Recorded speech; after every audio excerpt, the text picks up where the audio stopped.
जय माता दी।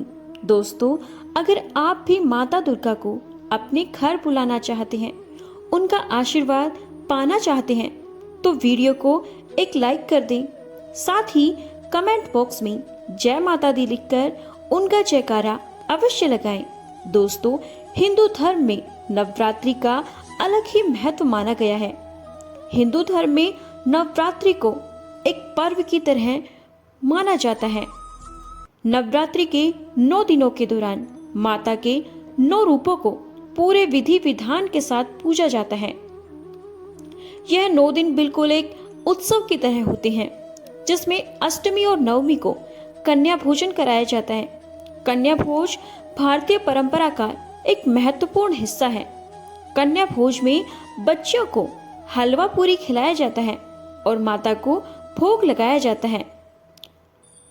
हमारा मानना है कि पुरानी मान्यताओं के अनुसार माता रानी को हलवा पूरी के अलावा भी बहुत सी चीजों का भोग लगाकर प्रसन्न किया जाता है।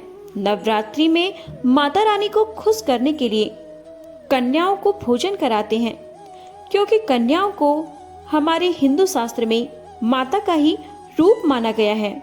भोजन कराने के साथ कन्याओं को भेंट भी देते हैं। दोस्तों, कन्याओं को नवरात्रि में उपहार देने की परंपरा वर्षों से चली जा रही है।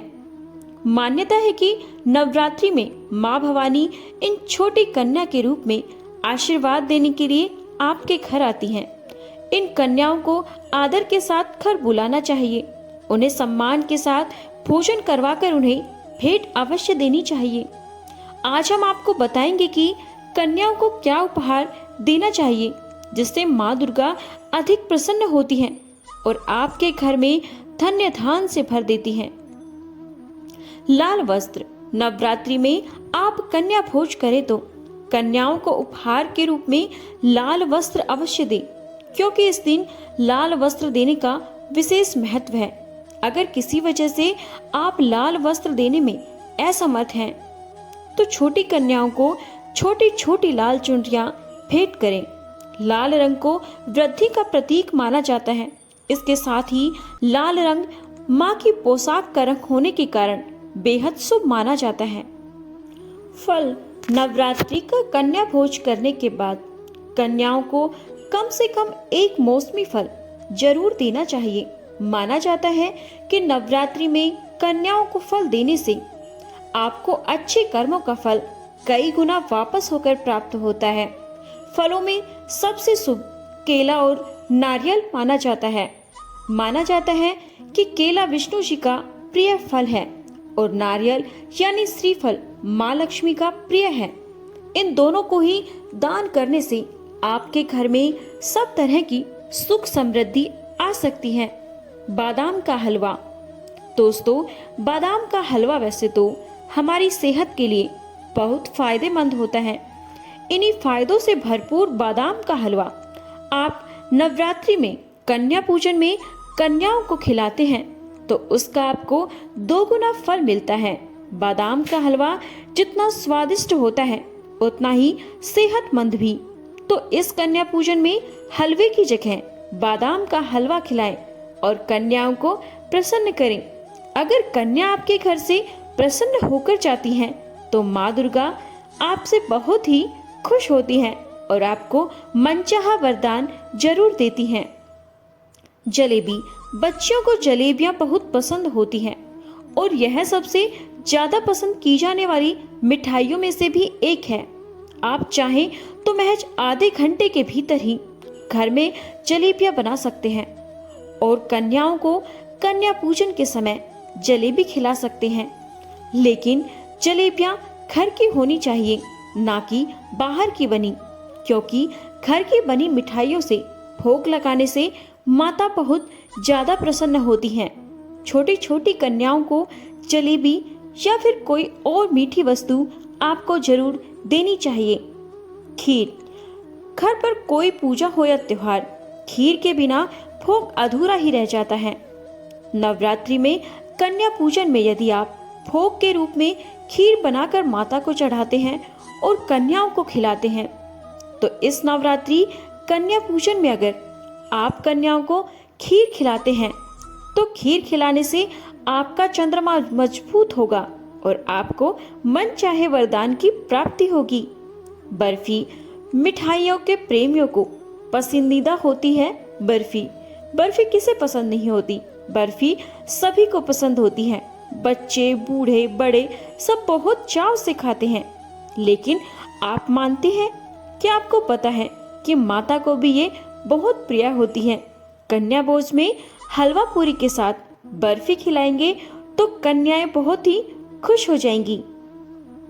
मिठाई कन्या भोज को कराने के लिए आपको कम से कम एक मिठाई शामिल जरूर करनी चाहिए। किसी वजह से आप मिष्ठान शामिल न कर सके तो घर में साफ सुथरे ढंग से बनाया हुआ सूजी या फिर आटे का हलवा भी माता को भोग लगाकर कन्याओं को खिला सकते हैं, क्योंकि माता तो जैसा भी आप उन्हें देंगे वैसा ही प्रसन्न होकर स्वीकार कर लेती हैं। माता कभी भी अपने भक्तों से नाराज नहीं होती। आप जो कुछ उन्हें सच्ची श्रद्धा के साथ, पूरी लगन के साथ और मिठाई के रूप में देते हैं तो माता उसे अवश्य ग्रहण करती है और आपको मनचाहा वरदान अवश्य देती है। श्रृंगार सामग्री नवरात्रों में कन्या भोज करने के बाद भेंट में कन्याओं को श्रृंगार की सामग्री भी उपहार में दे सकते हैं। यह श्रृंगार की सामग्री पहले माता को अर्पित करनी चाहिए, उसके बाद में छोटी छोटी कन्याओं में बांट देनी चाहिए। मान्यता है कि अगर कन्याओं द्वारा ग्रहण की गई सामग्री सीधे माता स्वीकार कर लेती हैं, तो अगर इससे आपके घर में कभी भी अकाल मृत्यु नहीं होती है। अगर माता को आप श्रृंगार देते हैं तो साथ ही बच्चियों को भी आप आजकल सब छोटे क्लिप्स या फिर हेयर बैंड वगैरह आप दे सकती हैं, क्योंकि छोटे बच्चों के लिए तो वही श्रृंगार का सामान होता है। चावल या जीरा परंपराओं के अनुसार कन्याओं को चावल अवश्य देना चाहिए, क्योंकि हिंदू मान्यता में चावल को बहुत ही शुभ माना जाता है। और अगर ऐसे में आप कन्याओं को चावल खिलाते हैं तो माता आपसे बहुत ही प्रसन्न होती है। चावल को विदाई में कोचे में देना चाहिए। इस कोचे में चावल और गुड़ दिया जाता है। मानता है कि आपके घर में से धन्य धान में कभी कमी नहीं होगी। और आप माता को विदा करते समय, जब आप माता को घर से विदा करते हैं तो जब आप पूरे सामान को जल में प्रवाहित करें तो उस समय भी थोड़े से चावल डाल दें। माता आपसे बहुत ही प्रसन्न हो जाएगी। सिक्के नवरात्रि में कन्याओं को विदा करते समय उन्हें दक्षिणा अवश्य दी जानी चाहिए, क्योंकि अगर हमने माता को दक्षिणा ही नहीं दी तो माता आपसे रुष्ट हो सकती है। और यदि आप उन छोटी छोटी कन्याओं को कुछ रुपए भेंट देते हैं तो माँ लक्ष्मी आप पर प्रसन्न होती है और आपके भंडारों को भर देती है।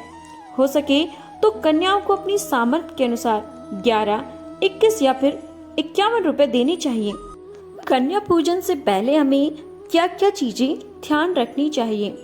कन्या पूजन के एक दिन पहले सभी कन्याओं को आमंत्रित करें। सभी कन्याओं और छोटे लड़कों के चरण स्पर्श करें, क्योंकि छोटे लड़कों को भी भैरव जी का स्वरूप माना गया है और माता ने उन्हें वरदान दिया था कि जब मेरी पूजा होगी तो साथ में तुम्हारी भी पूजा होगी। तो इसलिए हमें छोटे लड़कों को भी माता के साथ, जब भी हम छोटी कन्याओं को जिमाएं तो उसके साथ हमें एक लड़के को हो सके तो बिठाना चाहिए। इसके बाद उनकी कलाइयों पर मोली बांधे। सभी कन्याओं और लड़कों को भी तिलक लगाएं। इसके बाद उन्हें भोजन खिलाएं। कन्या पूजन के लिए हलवा और पूरी का प्रसाद तैयार करें, क्योंकि अगर आप ज्यादा नहीं बना सकते तो माता को हलवा पूरी का भोग अवश्य लगाएं। बच्चों को प्यार से भोजन खिलाएं और अंत में उन्हें कुछ गिफ्ट दें। उनके पैर छुएं और उन्हें बाहर तक छोड़ कर आएं। तो आइए अब जानते हैं कन्या पूजन से जुड़ी कुछ खास बातें जो हमें अवश्य जाननी चाहिए। कन्या पूजन के 9 दिन से अधिक कन्या को आमंत्रित करना शुभ होता है। 2 साल की कन्या का पूजन बेहद ही शुभ माना जाता है। मान्यता है कि इससे घर की दरिद्रता दूर हो जाती है और सभी बाधाओं से छुटकारा मिलता है। 3 साल की कन्या को त्रिमूर्ति के रूप में माना जाता है। कहते हैं 3 साल की कन्या की पूजा करने से घर में सभी प्रकार की सुख समृद्धि और खुशहाली बनी रहती है। धार्मिक मान्यता के अनुसार घर में सुख शांति के लिए 4 साल की कन्या का पूजन करना बेहद शुभ होता है। 5 साल की कन्या को रोहिणी कहा जाता है। इसकी पूजा करने से सभी रोग दूर हो जाते हैं। 6 साल की कन्या को कालिका का रूप माना जाता है और माना जाता है कि इसका पूजन करने से सभी कार्यों में सफलता मिलती है। 7 साल की कन्या को चंडिका कहा जाता है। मान्यता है चंडिका का पूजन करने से घर में धन दौलत की कभी भी कमी नहीं होती। 8 साल की कन्या को सांभवी कहा जाता है और माना जाता है कि 8 साल की कन्या का पूजन करने से बहुत ही ज्यादा लाभ मिलते हैं। 9 साल की कन्या को माँ दुर्गा का पूर्ण रूप माना जाता है और 9 साल की कन्या का पूजन करना शत्रु पर विजय प्राप्त करना होता है। मान्यता है कि 10 साल की कन्या का पूजन करने से सभी प्रकार की मनोकामनाएं पूर्ण होती हैं। तो दोस्तों, आपको ये जानकारी कैसी लगी? कमेंट्स करके जरूर दिखाएं और अपनी सभी मनोकामनाओं को पूर्ति हेतु एक बार कमेंट्स बॉक्स में जय माता दी अवश्य लिखें। इससे माता आपकी सभी मनोकामनाओं को पूर्ण करेगी। सो फ्रेंड्स, आपको ये जानकारी कैसी लगी? अगर अच्छी लगी हो तो एक लाइक जरूर करें और अगर चैनल पर पहली बार आए हो तो मेरे चैनल को सब्सक्राइब करें। सो दोस्तों, आज के लिए इतना ही। फिर मिलते हैं एक ऐसी ही और वीडियो के साथ। तो जय माता दी।